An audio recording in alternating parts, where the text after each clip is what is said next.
कुछ लोग जो हमें इस दुनिया में छोड़कर चले जाते हैं, हमारा प्यार उनके लिए और भी ज्यादा बढ़ जाता है। पर हमें यह पता नहीं चल पाता कि क्या वो इस दुनिया से जाने के बाद भी हमें उतना ही प्यार करते हैं जितना वो तब करते थे जब वो जिंदा थे। नितिन की मौत तब हुई जब वो सिर्फ 11 साल का था और उसके बाद अलका और सौरभ ने उस घर को हमेशा हमेशा के लिए छोड़ दिया। उनके नए घर पे आज नितिन की दूसरी बरसी थी। अलका और सौरभ दोनों ने जब से नितिन को खोया था, उनकी जिंदगी पूरी तरह शांत हो गई थी। न कभी कहीं आना जाना, न ही ज्यादा किसी के साथ घुलना मिलना। जिंदगी घर की चार दीवारी में सिमट कर रह गई थी। नितिन की बरसी वाले दिन पूजा में बैठे काफी लोग बातें करते करते एक दूसरे को एक ही बात बता रहे थे जो बहुत ही अजीब थी।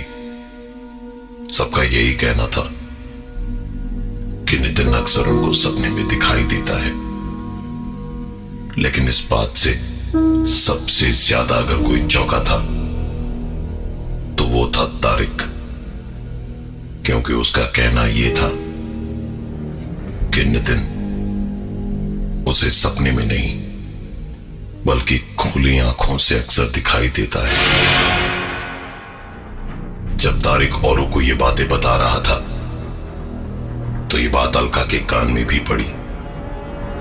बड़ी मुश्किल से अलका नितिन के ना होने की सच्चाई को मान पाई थी। सौरभ ने भारी मन से तारिक की बात को सुनकर भी अनसुना कर दिया, पर अलका इस बात को भूल नहीं पा रही थी। नितिन की बरसी के करीबन 2 सप्ताह के बाद सौरभ ऑफिस से लौटा ही था और अलका ने चाय चढ़ाई ही थी कि जब तारिक का फोन आया। उसने कहा, सौरभ, कुछ देर के लिए मेरे घर आ सकते हो? बहुत जरूरी बात करनी है तुमसे। और हाँ, आते वक्त अलका को भी साथ ले आना जरूर। सौरभ और अलका बाहर ज्यादा नहीं जाते थे और ना ही लोगों से मिलते थे। उसने तारिक से कहा कि हम लोग शनिवार शाम को आते हैं, अभी मेरी तबीयत थोड़ी खराब चल रही है कुछ दिनों से। और वादे के मुताबिक शनिवार के दिन दोनों तारिक के घर पहुंचे और बैठ के चाय पीते पीते इधर उधर की बातों से बात शुरू हुई। लेकिन ज्यादा देर ऐसा नहीं हुआ, क्योंकि तारिक उन दोनों की बातों को जैसे अनसुना करके अचानक से उठा और 2 कुर्सियां खींच कर ले जाते हुए उसने खिड़की के पास ले जाकर अगल बगल रख दी। खिड़की से अलका और सौरभ का वो पुराना घर दिखता था जहां वो पहले रहा करते थे, और इस खिड़की से नितिन का कमरा साफ साफ दिखता था। तारिक उन 2 में से एक कुर्सी पर चुपचाप बैठकर बाहर देखने लगा और फिर कुछ ही देर के बाद नितिन को पुकारने लगा। नितिन, नितिन, नितिन, नितिन, नितिन, नितिन। सौरभ और अलका दोनों की शक्ल इस वक्त बता रही थी कि उन्हें कितना गुस्सा आ रहा था तारिक की इस हरकत पे। सौरभ ने कहा, तारिक, तुम मेरे बहुत पुराने दोस्त हो, इसलिए तुम्हें छोड़ दिया, वरना तुम्हारी इस तरह की बदतमीजी पर तुम्हें 2 थप्पड़ मारने चाहिए थे। तारिक ने सौरभ की किसी भी बात का कोई जवाब नहीं दिया और खिड़की से बाहर देखता हुआ दोबारा बोला, नितिन, नितिन, नितिन। सौरभ गुस्से में पैर पटक कर निकल जा रहा था, लेकिन पलट के जब देखा तो तो अलका खिड़की की तरफ ही देखी जा रही थी, इसलिए सौरभ भी रुक गया। खिड़की की तरफ अलका के पास जाकर बाहर देखा तो वहां खिड़की के उस पार नितिन खड़ा उन्हीं को देख रहा था। देखते ही दोनों की आंखें फैल गई। तारिक के लिए तो ये जैसे बिल्कुल रोज की बात थी। वो एक कोने में खड़ा मुस्कुराए जा रहा था।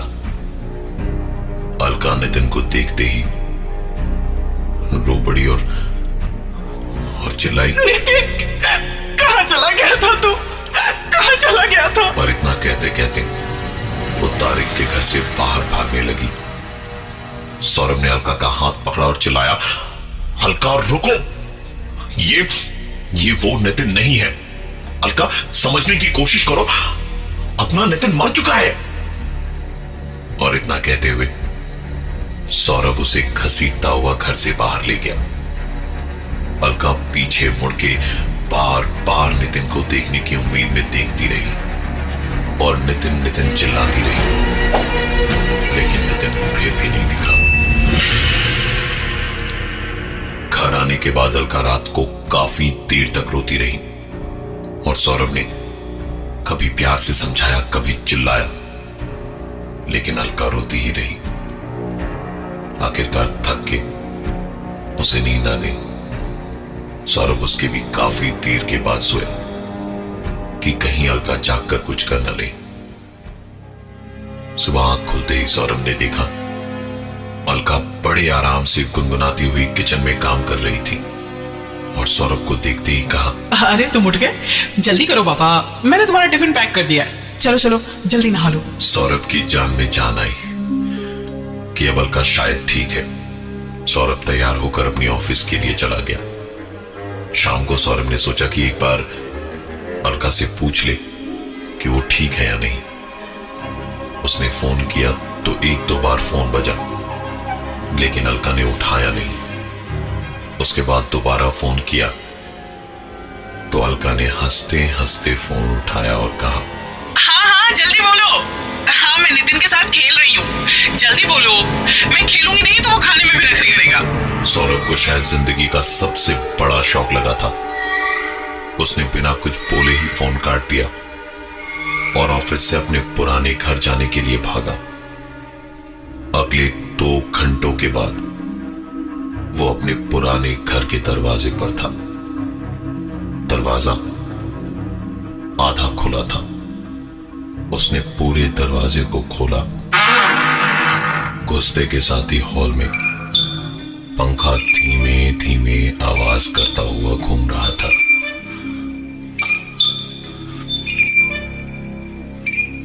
सौरभ अलका को पुकारता हुआ थोड़ा और अंदर गया।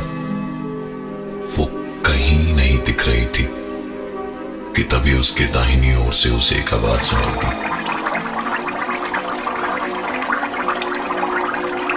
जहां से ये आवाज आ रही थी वो किचन का हिस्सा था।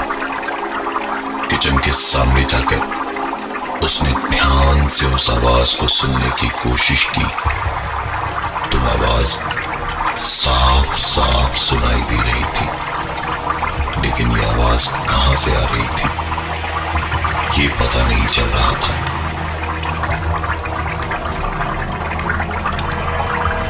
उसे लगा कि शायद उसके कान बज रहे हैं।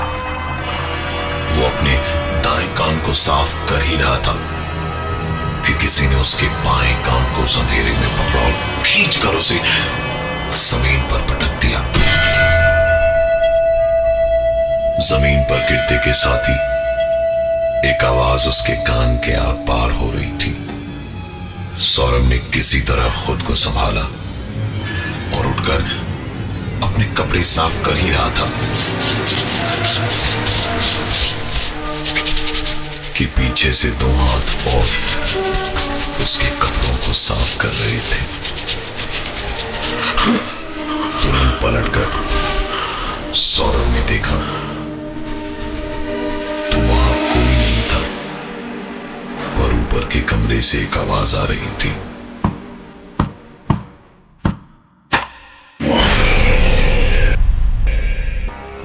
एक सीढ़ियां चढ़ते वक्त सौरभ के दिल में एक ही डर था। पता नहीं ऊपर उसे क्या दिखेगा, लेकिन ऊपर जाकर जो देखा उसे देखकर डर से कहीं ज्यादा सौरभ डिस्टर्ब हो गया था। अंदर अलका बॉल फेंक रही थी और बॉल अपने आप उसके पास वापस आ रही थी।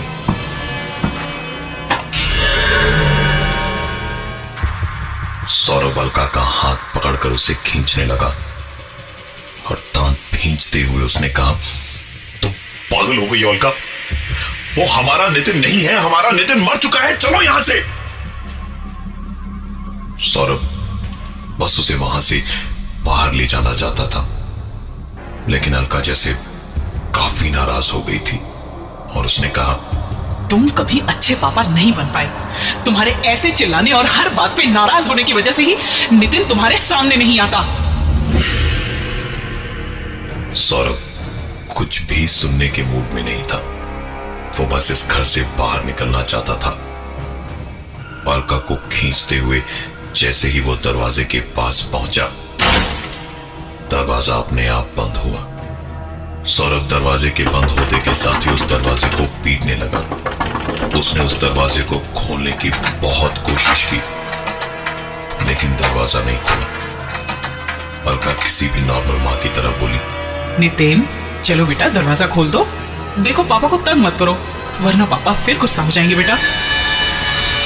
अलका की बात खत्म होते ही दरवाजा धीरे से अपने आप खुल गया। अजीब बात यह थी कि दरवाजा ऐसे खोला जैसे किसी ने उसे अंदर से खोला हो।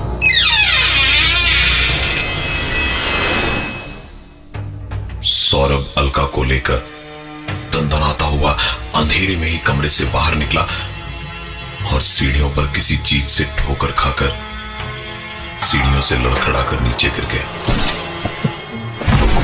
सौरभ उठ के पलटा और उसने टॉर्च की रोशनी जला के देखा कि आखिर किस चीज से उसे ठोकर लगी थी। ऊपर जाकर देखा तो अलका की लाश पड़ी थी और उसी लाश से उसे ठोकर लगी थी। सौरभ बस यही सोच रहा था कि जिसका हाथ पकड़कर वो कमरे से बाहर आया था, आखिरकार वो कौन थी। ये सोचते सोचते सौरभ अलका की लाश को देख ही रहा था जब उसका ध्यान गया नितिन की खिलौने वाली उस कार पे, जो अपने आप कभी अलका की लाश से दूर जाती तो कभी वापस आके उससे लड़ती। कोई उस टॉय कार से नहीं, शायद अलका की लाश के साथ खेल रहा था। सौरभ नीचे सीढ़ियों पे खड़ा था, जहां से उसे नीचे वाले कमरे के अंदर से दरवाजे को खटखटाने की आवाज सुनाई दे रही थी। सौरभ धीमे धीमे दबे कदमों से जैसे जैसे कमरे तक जा रहा था, खटखटाने की आवाज तेज होती जा रही थी। सौरभ दरवाजे के पास गया और बोला, कौन है अंदर? अंदर से जो जवाब मिला उसने सौरभ को डराया नहीं, बल्कि और भी ज्यादा सावधान कर दिया। अंदर से अलका की आवाज आई, मैं हूँ सौरभ, प्लीज दरवाजा खोलो, निकालो मुझे यहाँ से सौरभ, मैं हूँ। सौरभ तुरंत वहां से वापस सीढ़ियों पर गया और जाकर देखा अलका की लाश जो उसने देखी थी वो वहां नहीं थी। तो क्या अलका सचमुच कमरे के अंदर बंद थी? सौरभ भागता हुआ वापस कमरे के दरवाजे तक पहुंचा तो वहां अलका अभी भी बोल रही थी, निकालो मुझे सौरभ, मैं मान गई कि ये हमारा नितिन नहीं है। ये हमारा नितिन हो ही नहीं सकता। हमारा नितिन तो मुझे जान से ज्यादा प्यार करता था। वो होता तो मुझे जान से नहीं मारता ना? सौरभ के वहां रुकने का मतलब था मौत को दावत देना। सौरभ तुरंत भागकर मेन दरवाजे पर गया, लेकिन दरवाजा खोलते के साथ ही उसने दरवाजे को बंद कर दिया, क्योंकि बाहर नितिन खड़ा था। सौरभ क्या करे क्या ना करे, उसे कुछ समझ नहीं आ रहा था। वो चुपचाप एक कोने में बैठा सोच रहा था कि यहां से निकले तो कैसे, कि तभी उसका फोन बजा। फोन उठाने पर दूसरी तरफ से एक ही आवाज आई।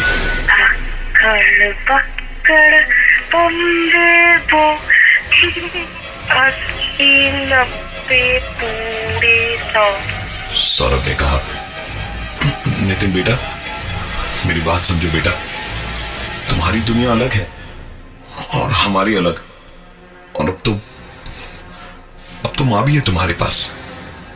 तुम जहां हो वहां खुश रहो। सब लोग तुम्हारे पास नहीं आ सकते ना।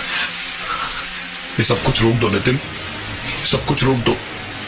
सौरभ ये सब कुछ बोल ही रहा था कि किसी ने उसके सर को पीछे से पकड़ा और जोर से जमीन पर पटक कर उसके सर को 3-4 बार जमीन पर मारा। सौरभ ने किसी तरह अपने आप को संभाला और घर से बाहर भागकर तारिक के पास गया। तारिक के दरवाजा खोलते के साथ ही हांफते सौरभ ने उसे पूरी बात बताई, और उसके बाद दोनों वापस सौरभ के घर की ओर भागे। वहां जाकर दरवाजे पर खड़े तारिक ने जो देखा वो आज तक भुला नहीं पाया है। अंदर सामने सौरभ की लाश पड़ी थी, जिसके सर से खून बह के जम चुका था। ऊपर घर की सीढ़ी पर अलका की लाश थी, और एक टॉय कार लेकर नितिन सौरभ की लाश के साथ में खेल रहा था।